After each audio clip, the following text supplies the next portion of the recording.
All right, so at this stage, you should have a super kind of like general idea of what your show might be about, the type of show it's going to be, the goals, and even the audience.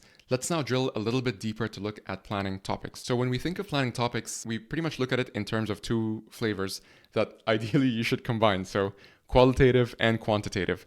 When you think of qualitative ways to plan topics, you could look at like previous social engagement that you've gotten on your content, or maybe even like other brands in your space. You could look at the social engagement they're getting to get inspiration for what are the key kind of like topics and subject matters that people are curious about in general.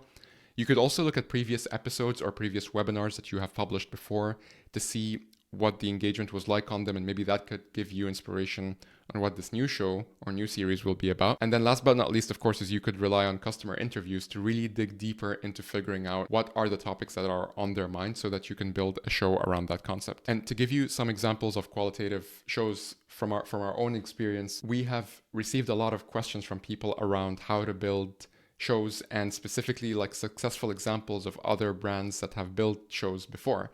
And so we came up with a concept for a show called Showstoppers, where we were interviewing brands that have already created shows, such as Wistia, such as Buffer, such as Atlassian, and so many other great brands, so that they can tell their story and kind of like what they've learned on their journey building shows. So this would have been an example of something that would have been qualitative in this case. Now, on the quantitative side, it's very much akin to like an SEO optimized approach where you're pretty much looking at tools like Ahrefs, you're looking at tools like SEMrush, you're even looking at tools such as like Answer the Public or Ubersuggest.